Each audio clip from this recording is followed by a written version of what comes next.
It's time for another CarsGuide comparison test, and this time we're pitching up two vehicles that are essentially twins under the skin.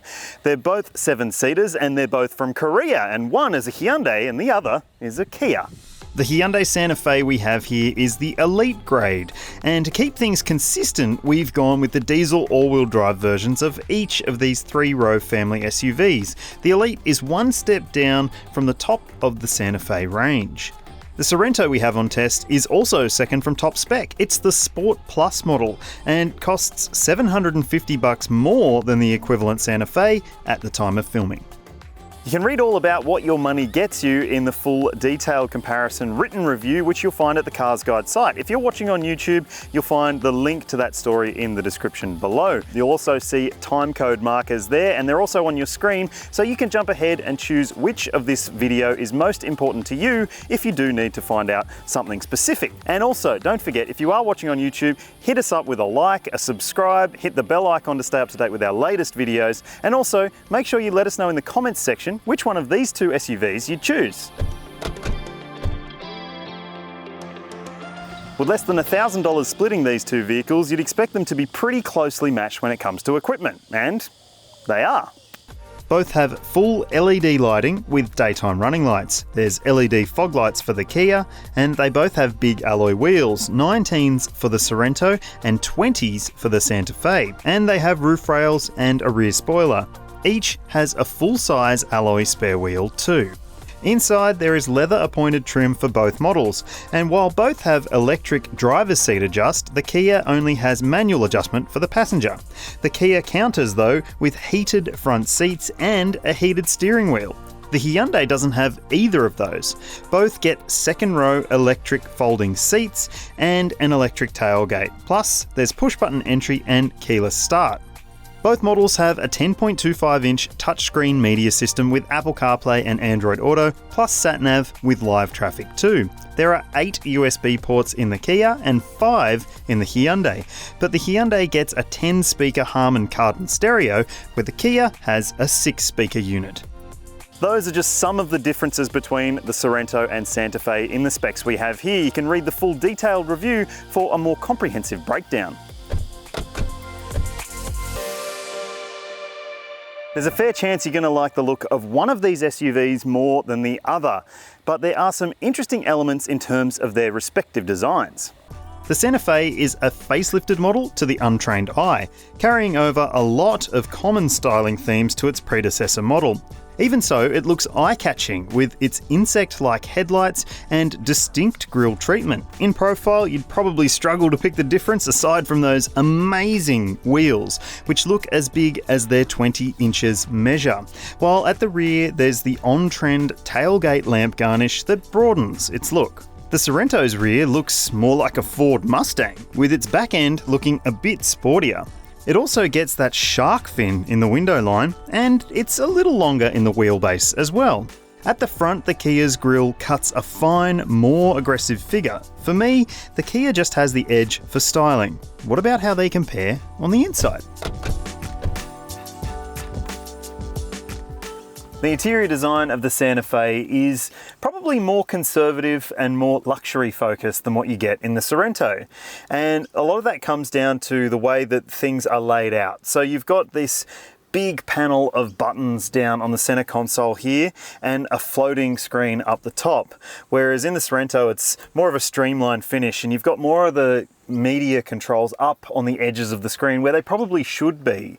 This design does mean that you sort of have to look down a little bit more to make use of the buttons that you need, which could be frustrating for some people. And in terms of the materials, yes, it does look and feel quite nice. There's decent storage caddies and stuff like that around, and this nice little hidden storage down below this bridge section of the console. But I don't love some of the finishes that they've chosen. It is sort of a little bit try hard, in my opinion.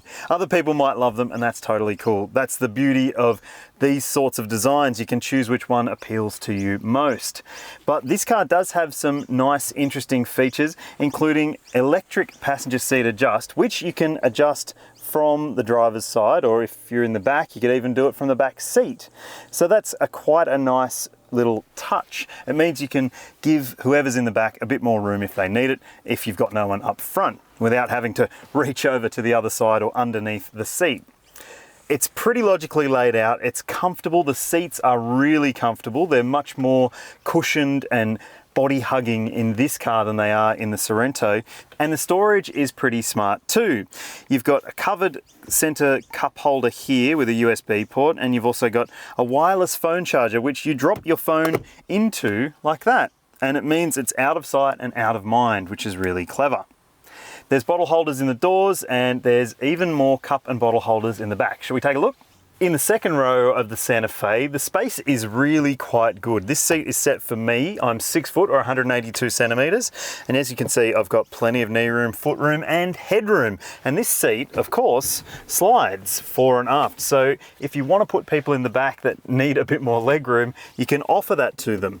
And just as I slide back, you'll also find here a flip down armrest with cup holders. And in the back here, there are a pair of map pockets. You get directional air vents, and you also get a pair of USB ports down there.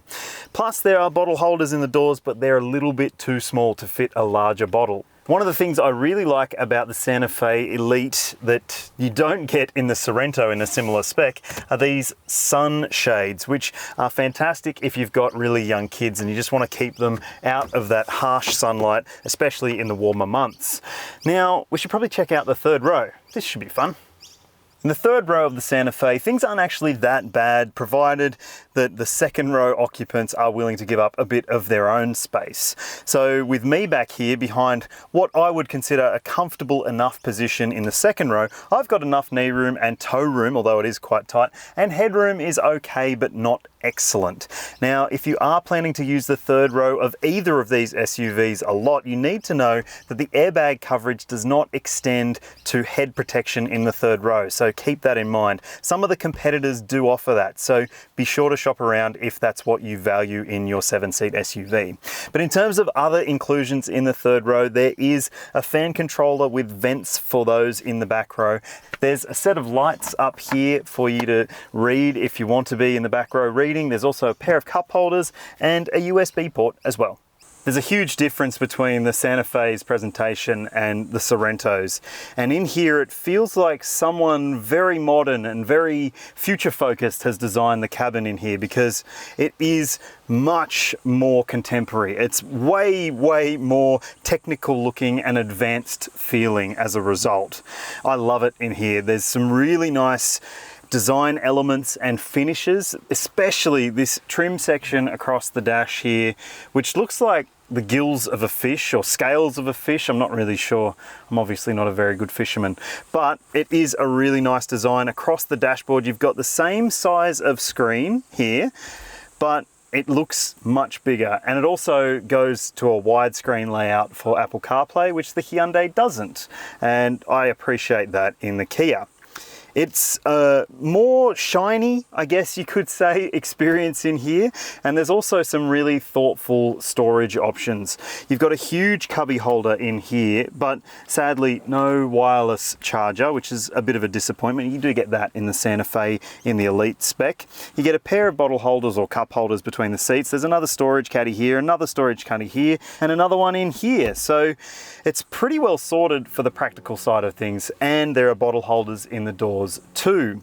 There are some things that maybe could be improved. The stereo system is only 6 speakers in this spec, and the sound just isn't nearly as good as the Harman Kardon system in the Santa Fe in the equivalent Elite spec.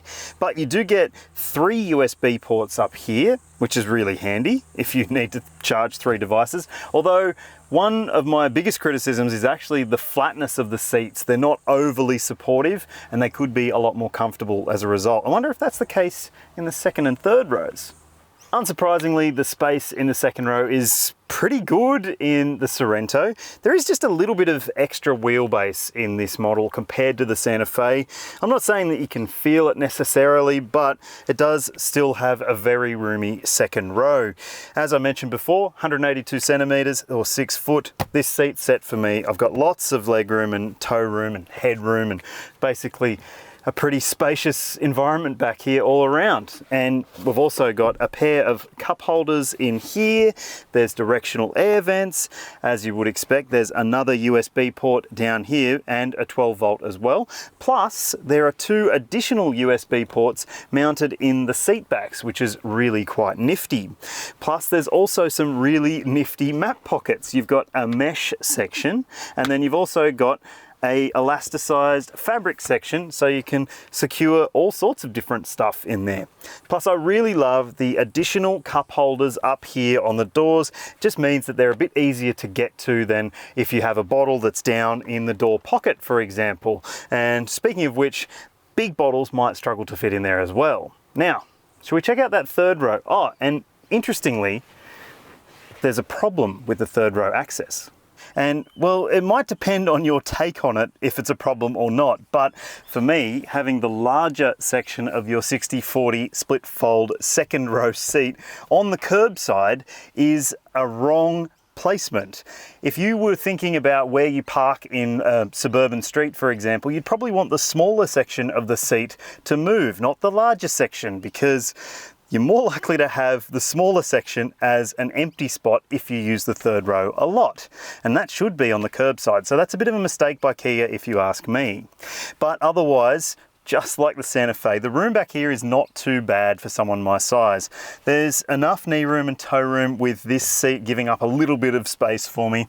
Headroom is about the same, and shoulder room as well. Just like the Santa Fe, there's vents with air controls back here, and you'll find a USB port on both sides, which is one better than the Santa Fe again. So it's a really interesting pair, these two. The Kia also has third row child seat anchor points, which the Hyundai doesn't, and that could well make your decision for you. If you're buying a 7-seat SUV, you probably want to know just how much you can fit in behind the third row. And the answer for both of these models is, well, not much. But as you can see on screen, the Sorento does offer a bit more room with all seats in use, and betters the Santa Fe for boot space with only 5 seats in play too.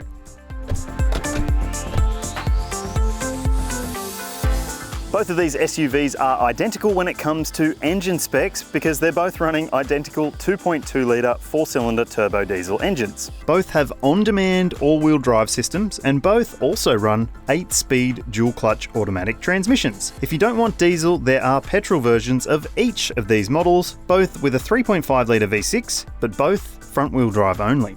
If you plan to tow, you need to know this. The Santa Fe has an advantage over the Sorento. It's capable of towing 2.5 tonnes of brake trailer, while the Sorento is only capable of 2 tonnes. There's no towing in this test today, but we are going to take these two now for a drive.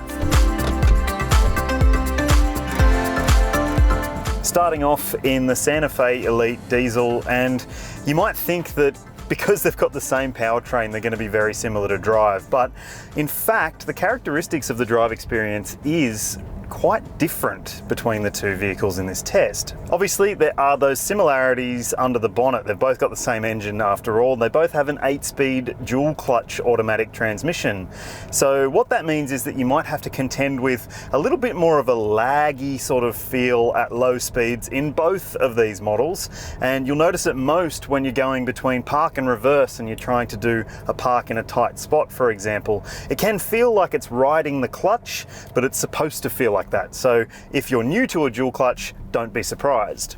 The added benefit of a dual clutch transmission is that it does offer really precise and quick gear shifts. So as you move up through the rev range and through the gears, you'll notice that it's very quick to change gears. But we have noticed a slight difference between the two in terms of the behavior, but just take note that they both drive very well in terms of the engine and transmission. Both the Hyundai and the Kia have locally tuned suspension and steering, and there are differences in terms of the way they feel when it comes to the drive experience. The Hyundai isn't quite as fun or as involving. It's got heavier steering that's a bit dull at times, and it can mean that you just don't feel like you've got as much confidence when it comes to changing direction at higher speeds, for example. But the suspension of the Santa Fe is a little bit soft at the rear, and that can mean that it can get somewhat out of shape through corners if you are driving a bit more enthusiastically. Most people probably won't, but it's got a softer suspension tune, probably to help it deal with those slightly bigger wheels. Now the ride is mostly pretty good, although you can feel those wheels picking up a lot of those smaller inconsistencies in the road surface, and that comes down to the fact that it's got a very narrow, low profile tyre. It might sound like I'm being critical of the Santa Fe, but I have to say, for what it is, for what it's designed to do, and for the size of the wheels and the way it's been tuned for Australian tastes, I have to say it is a really comfortable and practical family SUV when it comes to urban driving and even on the highway. Now, let's test out the Kia and see how it compares. We've jumped into the Sorento Sport Plus diesel now, and I have to say that I like the drive experience in this car more. And a lot of that comes down to the steering, which is just a little bit more direct and responsive, and that makes it feel a touch sportier to drive. Part of that also comes down to the suspension tune.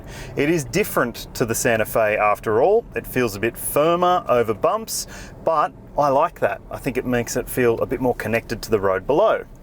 The steering and suspension mean this is a more enthusiastic car to drive and will appeal more to an enthusiastic driver. If you're the sort of person who wants to drive places rather than just needs to, maybe check out the Kia over the Hyundai. And there's no difference between the powertrains per se, although as I mentioned in the Santa Fe, the drive experience is slightly different in the Sorento because the transmission seems to be just a little bit more settled. And in both cases, this engine is a really good thing. It pulls along nicely, it's relatively refined, and it offers pretty good punch as well when you need it. It might seem like a small thing, but having a conventional gear selector in the Sorento does make things easier to live with. The buttons in the Santa Fe just add a level of complexity you don't need in your life. To me, it sounds like the engine is just a bit more audible in the Kia than it is in the Santa Fe, although Mitch, who was also on this test with me, said that he found the Kia to be a little quieter in the back, so doesn't really matter.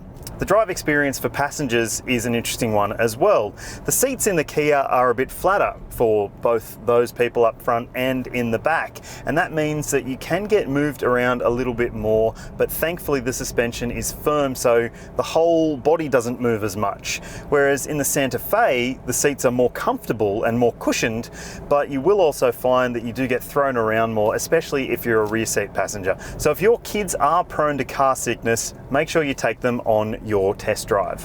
So for me, out of these two 7-seat SUVs, I would choose the Sorento as my choice, but you might have a different thought process. And if you do, you're not going to be disappointed by either of these models. You might have guessed it already, but the claimed fuel consumption figure for both of these vehicles is identical. 6.1 litres per 100 kilometres is the combined cycle figure offered by each of the brands. Now that's what they say it should use across a mix of driving. During our mix of driving, which included country, back road, highway and urban testing, we saw a bit of a discrepancy and, to be honest, it was a bit of a surprise. Safety inclusions are vital for family SUV buyers, and thankfully both of these models have a lot of the tech covered. Both cars have 5-star ANCAP safety ratings, but the Sorento scored its maximum rating under the stricter 2020 criteria, and it has some additional gear as a result.